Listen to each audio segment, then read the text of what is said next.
Welcome to Easy Peasy Books, From Author to Authority, the lively and engaging podcast for business professionals who've always believed they have a book in them. I'm your host, Jillian Whitney. Join me as I chat with authors and industry experts from all around the world to explore simple strategies to write, publish, and leverage your business book. Whether you're an entrepreneur, executive, or an employee, this podcast is for you.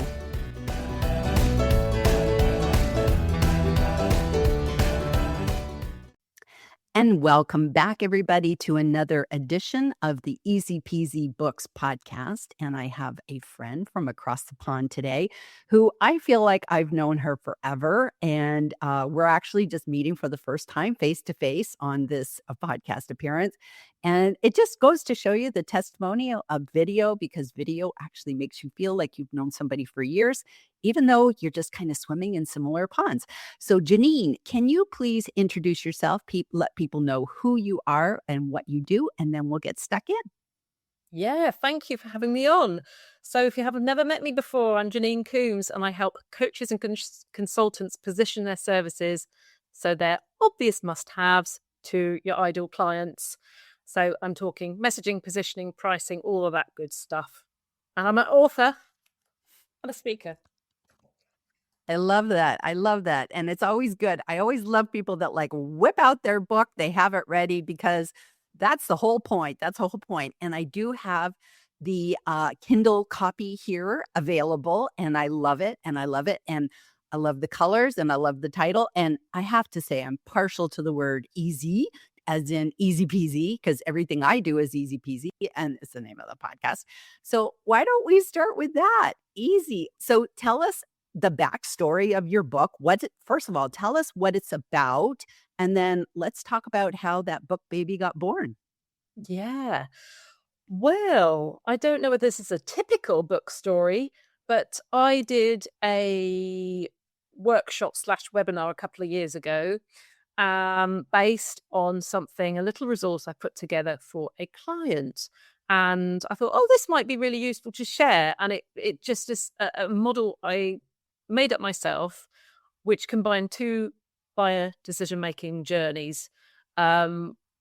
Because when somebody's working out whether they want to work with you or not, that process of getting to know, like, and trust you doesn't necessarily coincide with them being ready to buy or ready to take action on whatever change that they want in their life, business, health, whatever you're helping them with.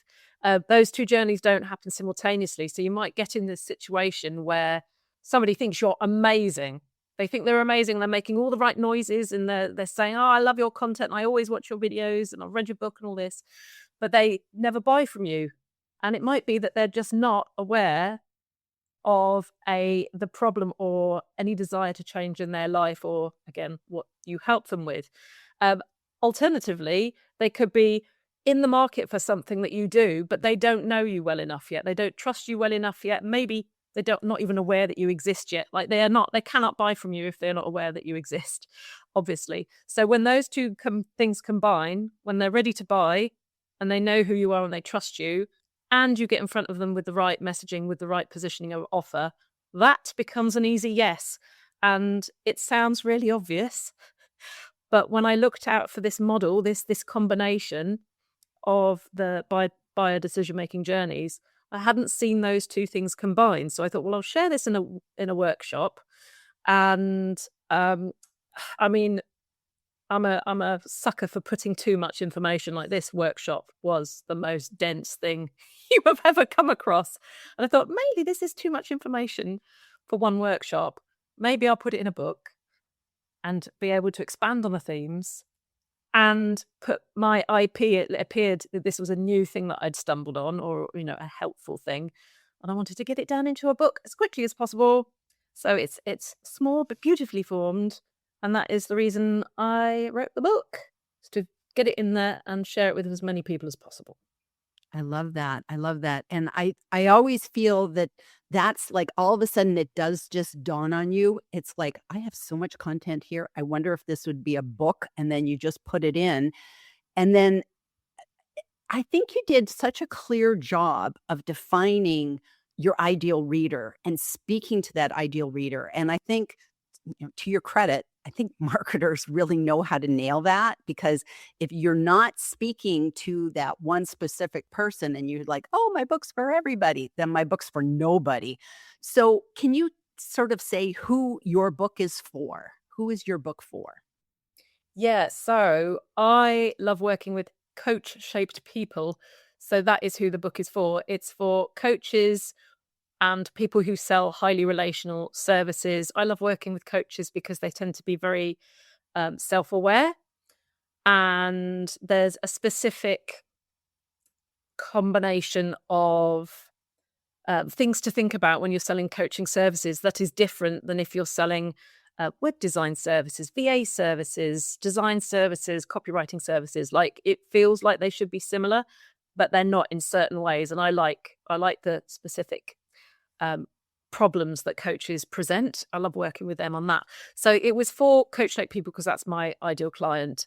And it is not written for total newbies. I'd be interested to know if a completely new coach read it, what they would think, because it's not aimed at them. I think it's assuming a bit of knowledge about content marketing and marketing itself. So yeah, so that I have been quite specific about who the book is for. All of the examples are coaches.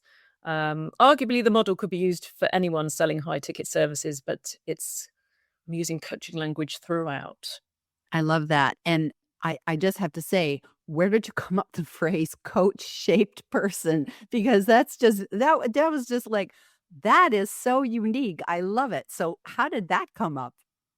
I think it's because um, there are quite a few people helping coaches with marketing type stuff, and the people serving pure coaches, that seems quite well served. And it seems to be the profile of person who's a coach themselves. They've had to build up a coaching business themselves, and they've had to work out how to market their business and work out how to run their business, make sales, all of that stuff. So it felt like that niche is well served. And sometimes those people only work with accredited coaches who have been accredited by certain types of organizations, that kind of thing. And I'm a little bit more loosey goosey than that. I, if you've been working in house as a coach for 20 years, but you don't have an accreditation, I will work with you, right? I'm not precious about the word coach. I think there's a lot of coaches who've paid good money and spent a lot of time and energy getting accredited, and more power to them. But for better or for worse, the coaching industry is not regulated, so anyone can call themselves a coach, which I know is really hurtful to a lot of coaches because there are cowboys out there. But if you want to call yourself a coach because you use a coaching approach and you mix that with consultancy and mentoring, that is what I mean by a coach-shaped person. And some of my clients are accredited up to the eyeballs, but they also offer consultancy, or they mix in all these other modalities that's to the point where you can't really call it coaching anymore. So that's what I mean by coach-shaped person. I love that. That's so broad and yet so specific all at the same time. So that's really great. So take us back to when, you put together the workshop, so much content. You said, okay, I'm going to turn it into a book. What was your process? Did was it like, okay, structured? Was it just bang it out? Or what was your process? My process was to hire a coach. So, I love, again, why I love working with coaches is because partly I love being coached. I can feel the power in it. I think coaches are changing the world. And if in doubt, I hire a coach. So I had followed this woman, uh, Vicky Quinn Fraser, for a while, and she was talking about micro books. And I thought, yes, that's the kind of book I can write, a very, very thin book. And that's going to be an easy read, and there's no waffle, and we get straight to the point. So I signed up to her program and got her to lead me through it so that I didn't have to second guess or I just knew if I did it on my own, I'd make loads of mistakes and it would take 10 times as long, and I probably wouldn't get to the end. So I'm a very good starter. I'm not a very good finisher. So I think that Mhm. decision was made from a place of awareness as well, self-awareness. No, that's a good way to go, and I think sometimes, to be honest with you, the micro books, they're easy, but at the same time, you have to make a decision of scope creep, and you wanna make sure that it's like, "Oh, maybe I'll do this," and you start thinking and you're just like, "No, it's gotta solve one problem and, just m move along, make another book." If you have too many ideas, make another book. So, there's a lot of discipline there, but at the same time, I think it's actually easier to make those micro books, and it's just they serve one person, they serve one problem, and get them out in the world so they're, doing their thing. So I think that's really good. So are you using your book, now that it's out? Because 'Cause you've been out, what, a year now? Just about a year? Really? Yeah, yeah. Yeah, good memory, yeah. Yep. So, are you using this? Like, are you finding this is a great marketing asset where if you perhaps have some clients, like I know right now you're in the midst of doing some workshops right now, and if you have somebody who's like, kind of on the fence, do you use this and say, go read this book, and then that's your homework. Come back to me. Like, how are you using this as a marketing asset since you're a marketer?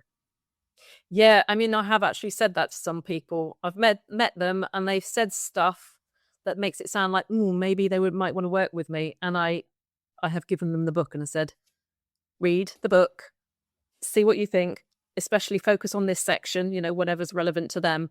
And it has been a useful asset from that point of view.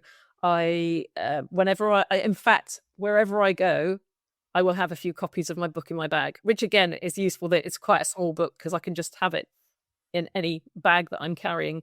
Any conferences I go to, just anywhere, I always have a copy of my book that I can give away. Um, I spoke at an event in January, and the organizer, a few of the speakers were authors, so she put a little section of tables where in the breaks we could sell our books and sign copies of the books, which was brilliant. So I got to sell a bunch of books at that, which was a lovely way to sort of take people from having seen me talk to having something to take home and engage with. Had a sales call this very morning from somebody who I've never heard of the woman before, and she was like, "I've just read your book, and I knew I needed to speak to you." So Mm. yes, it's I think, um, because I've self-published, and I must admit I haven't sold it the most I possibly could do. So I think it's taken longer for me to feel the traction than maybe other people who've got a whole marketing machine that they've focused on selling the book. But it's drip, drip, drip from lots of different avenues, and I think it sort of builds up over time as well. Sometimes I felt the energy of after I've just launched it. Mm. It was something, and it gave people a reason to talk about me. People were spontaneously taking photos of themselves with the book and posting them on LinkedIn. Like, you just don't get that from a service, do you? No. Um, Certainly not. This was spontaneous. I didn't ask people to do it, and they were like, "Oh, look, I've just got this book," and they were taking photos with it. So there was an initial burst, and then it died off for a bit, and now I feel like it's getting out there, and I'm starting to feel the rivers flowing back. I love that, and, I've always felt that books kinda have a life of their own. They take a while to get their legs, because you do have the initial launch and everybody's making a fuss of it, and then it feels like a month later, everybody forgot you even wrote the book. You're just, like, reminding them over and over again. But in the same token, it's like it slowly does its thing. It gets out in the world and you're on this show or that show and it kind of comes up in conversation and you feel like it's like you said, you can carry it around in your bag. It's almost like to me, it's almost like a business card on stereos. That's what I think of some of my books because if you have the right book for the right person at the right moment, it can like just magically unlock so many, different doors for people. So I think having books are just brilliant. I'm addicted to them. I can't stop making them. I just love them. So let's go back to your book launch because it's always interesting in that that's where everybody, well, not everybody, but a lot of authors trip up. They love writing their book. They go through all the growing pains of, bringing that book baby into the world, and it's like, oh, self-publishing, and all the journeys that go with it, and Amazon, and this, that, and everything else.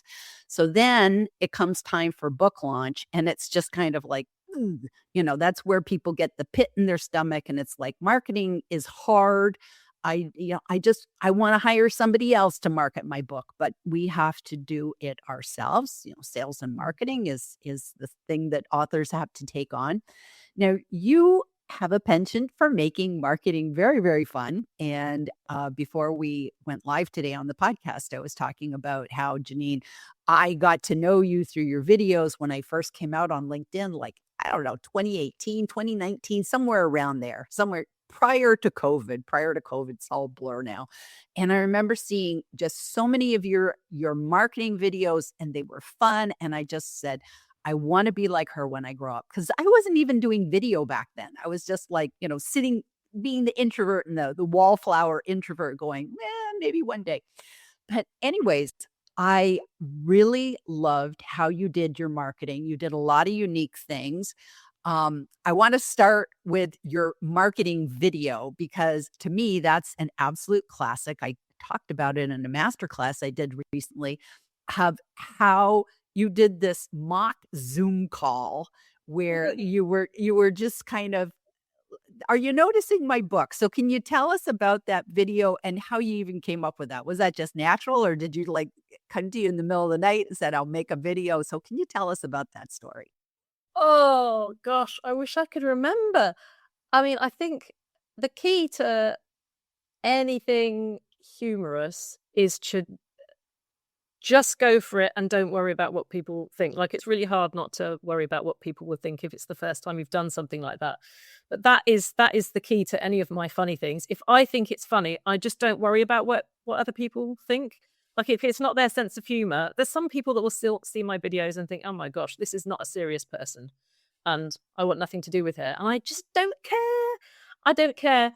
And the video, I think I just had caught myself, like, any call I was having on Zoom, whether it was a sales call or a chat with a friend or a networking call, I'd be like, oh yeah, I have written a book, how did you know? And I caught myself just constantly going, oh yes, look, isn't it lovely, and just wanting to talk to everyone about it. So I thought I'd do a spoof. I've got stacks of books and I'm like, yeah, oh yeah, gosh. Yeah, it just came to me because it felt true. So a lot of funny things are true, aren't they? Oh, they are. They are. And I think that's really what humor is it's exaggerating reality. And I know, like, one of my favorite comedians is Jerry Seinfeld. I've always loved Jerry Seinfeld. And he's just talking about stuff that's real, and you're just like, well, yeah, when you come to think of it, that is hysterical, and you laugh. And I know I have been on Zoom calls with people where literally they weren't trying to be funny, but it's like they've got the book in the background. They've got, like, the book is like a virtual background, and it's like it might as well have arrows at it. It's like I feel like, there should be scan here, buy it now. There should be running out of books. You just see two more copies left. Like, it's like the home shopping channel, and you're just like, hmm. It's like a little bit bizarre, but it does make you laugh. And the fun thing is that when you have fun with marketing, it makes people smile. And, like, I recently launched a book 2 weeks ago or something like that, and I decided I'd use AI, and I made, like, little dachshund videos, and I just was having fun because I have fun making AI videos, much more fun than if I just sit and record myself. So, and I've done that before, but for this one, I thought, I'm gonna do something different. So I was putting all these prompts into Sora, and I was making these dachshund videos, and people were loving them, and they were making them smile. At the end of the day, did it help sell more books? I don't know, but I had so much fun. It took the ick out of "Hey, I've launched my 6th book." It's like people are kinda getting tired of hearing me launching my books, but it made it fun, and I think that's the important thing is just make it fun, and if nobody else has fun with it, if you do, you won, Yeah. right? Yeah. If you think it's fun, you'll do more of it, won't you? And Mhm. some of it partly it is volume. Um, if you create 100 fun videos, then 10 will be not funny, but it doesn't matter because you've got 90 funny ones. Yeah. I remember one I did and it was really bad. And I thought it was funny. And I put it out there and nobody thought I got really bad reach. Nobody engaged with it. And my husband was like, that is really embarrassing. That's bad. I was like, oh, well, I won't reshare that one then. But anyway. You just go with that, you got that. So, okay, so that was your fun part of your book launch, but you did some serious stuff, and you did serious stuff that I've never done, so I'm gonna just ask you about you did a live book launch. How did that go for you? I've never done that. I've only done things virtually. To go and do something live, well, first of all, I'm traveling, so I'm never anywhere where I could, plan because I don't know enough people wherever I am. So you did a live book launch. So can you kinda walk us through that? Yeah. Why did I do it? I think it was because I think it is the curse of the marketer. You're like, "Oh, what else could I do? What else could I do? I really need to do a book launch." So, it wasn't the biggest book launch in the world because I did it local to me. What I didn't wanna do like, I'm in the sticks. I live in a village, so there's not a huge it's not very accessible to a lot of people. But I didn't want to do it in London because it just felt like it would be onerous and harder to enjoy. So I did something quite small, local, a reason to get people together, a reason to have a videographer come along and film people buying my book and me signing my book and a reason to have a buzz around an event that I was turning up live to. And it was so lovely. Like I don't know whether I imagined it being as enjoyable as it was because when all the people turned up, it felt like a wedding. It felt like my wedding because when I remember when I turned up to my wedding, it's like, oh my God, I know you, I know you, I know you. And they're like, yeah, because you invited us and it's your event. And it was exactly the same thing. So it was really enjoyable, but at the same time, nerve wracking and exhausting. But I'm glad I did it. Mm, mm. And I think those are accentuating the celebration we feel when we become a marketer. Sorry, not when we become an author. Because to me, it's like I likened it to like when I became a mother for the first time, where all of a sudden it was like one day I was pregnant and I was just like this human being going through life, and then I was pregnant. And then the next day I became a mother and I went, I have changed as a person. Like my whole identity had changed because now this little human in my hands was going to be running my life for the next 20 years. And I would have to take a back seat. This little person's going to have to come first. But I knew that no matter what, all of a sudden, I wasn't the same person I was the day before. And I think the same happens when you become an author because we grow up reading books, most of us, if you're like me, loving books. And then one day when you kind of like are part of the club, it is an amazing thing. So I love that you had the in-person event because I think you're right. It's like a milestone in your life. So yeah, having people share that with you, that's like a memory you'll lock in forever. So love that. I love that. It was lovely. Yeah. So, did you have any I remember seeing a post where you had some Amazon shenanigans prior to your book launch. Was that just getting author copies or what sort of shenanigans did Janine have? Well, maybe this is a cautionary tale people can learn from. I had all these shoulds. I had all these, oh, well, obviously, I had it in my head that the book launch should be the same day as when it was available to buy. I don't know what I was thinking. So I'd gone to an event, and I think I was meant to have it was a conference, and the organizer said, "Oh, I could bring some copies of my book," and I hadn't got it ready in time. It wasn't ready in time, and I had this as a deadline, and I was stressing out so hard trying to hit this deadline of having books for that conference, and I missed it, and I was really kicking myself. And then I didn't have. It felt like I wasn't going to get enough books ready. I wasn't going to be able to get my hands on the author copies for my live launch event, which would have been a complete disaster because no photos, no video with stacks of books in it. And I ended up, I had a client at the time who was a book coach, a writing coach, and she had some contacts for a print on demand printer nearby. So I went through them to get a bunch of books printed up because Amazon couldn't get it through to me quickly enough. Wow.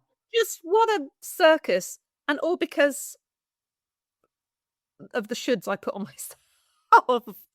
Like, I realize now, nobody else does that. Everybody else gets it published, gets it available for sale, makes sure it's okay, orders a bunch, and then they work out what events they're going to take it to. Like, I was trying to do it all at once, and it did not work very well. You're not alone. You're not alone. I know so many people that fall into that trap of they feel like it's all got to be like ta-da, like it's like going on Broadway or something. Like it's got to be first night, nobody's seen it. And and that's a huge stress for people, especially when they say, well, and it has to be this date, and they don't realize that it's like, well, you can have that date in your head, but that's not necessarily gonna work for Amazon, and people have no idea how long those darn author copies take to show up, and you're just like, "Well, isn't it 2 days?" And it's like, "No, not author copies. They can be sometimes weeks," and no, that's a major stressor, but I think people that's one of the realities of the self-publishing world is it's gonna take a lot longer than you think, and also too, it can't always be that, "Ta-da!" everything on the same day. Yeah. It's so much stress, so much Yeah. stress. Yeah, I remember one of the shenanigans with the Amazon was that, in their guidelines, they said the book has to be a certain width to fit your name and, Oh, title on the spine, and right. mine was fine. It was fitting in with the parameters, and I really wanted the name and the book on the information on the spine because it looks better and it looks like a proper book then. Mhm. Um, and I tried, and then I Googled it, and sure enough, somebody said, "Oh, they say that these are the parameters, but actually they're like 10 pages smaller than that." So, Mm. yeah, that'll be why. And it just was one of these wormholes I'd fallen into. And so I do now for all of my books that I carry around with me and I give away for free and I sell bundles of. I've done it through my printer because my printer has no problem putting the information on the spine. It looks I love fabulous. that. I love that. I love that. That's great. That's a good thing to know, but it's like and it's interesting because it's also too like the paper. If the paper is thicker, that can make the spine thicker, and Amazon uses thinner paper, but if you use color, it could be the thicker paper, and then there's Ingram Spark and yada yada yada. And there's just so many things, and you're just like, "Ah." So that's cool. So you still have the printer that you get other copies made with, ones with spines. Yeah. Yeah. So if you see me out and about, and it's better quality. It's better quality through the printer, I have to say. I think the color's slightly more vibrant. Mm, mm. You got to But be on it. Haven't you? yep, yep. But Well, and I think that, in all honesty, I think Amazon is probably trying to go from the mass, out to the masses. So they're printing everything at sort of the cheapest possible quality. Because I know I've actually tried Ingram Spark with one of my books, and it was totally different, but the cost was insane. So it's like by the time I priced my book, I think it would make 38 cents a book, like if I used Ingram Spark versus Amazon. So there's just so much that you don't know until you start down this journey. So you start down this journey. So I want to ask you, what's next for you? So you've done one book. Would you do another one? Is this like, no, I'm busy with other things in my life? Just sort of like what's next for you? Um, I am definitely considering another book. I'm not putting a timeline on it, but there's an area of the Easy Yes model that I call the friend zone, which most readers resonate with. And they're, oh yeah, I'm definitely stuck in the friend zone. Oh, how do I get out of the friend zone? And we all know that reference from Friends. Well, people who've watched Friends. Not many people haven't watched Friends. Even the younger people, we're catching up. So that interests me. I think that would make for a very good follow-up book. And what's next for me? I'd love to get more speaking gigs, because the talk I did in January was based on the friend zone, and I would love to do more of that. I spoke for a bit, and then I hid for a few years, and I'm out again. I'm here, and I've written a book, and I've got a lovely brand new talk. So that's what I'd like to do more of now. That's super. That's super. Well, that's awesome. I wish you all the great success. And I think that book is needed out there, because that's something that a lot of people I know they deal with as clients, and they also go, then there's the whole pricing. It's like the friends rate, like it can be a bit of a whole boondoggle. So just it's a needed book. So please, I'm glad. I want to hear if it comes, so that's great. That's great. So Janine, thank you so much for being here today and sharing your wisdom and your fun with marketing. And with that, we'll say goodbye to everybody today, and we'll see you back next time on another edition of the Easy Peasy Books podcast. Bye, everybody. Thank you for tuning in to this edition of Easy Peasy Books, from author to authority. If you found value in today's episode, I'd be grateful if you could leave us a review. It helps other aspiring authors discover our podcast. To learn more about writing, publishing, and leveraging your business book, visit my website at easypeasybooks.com.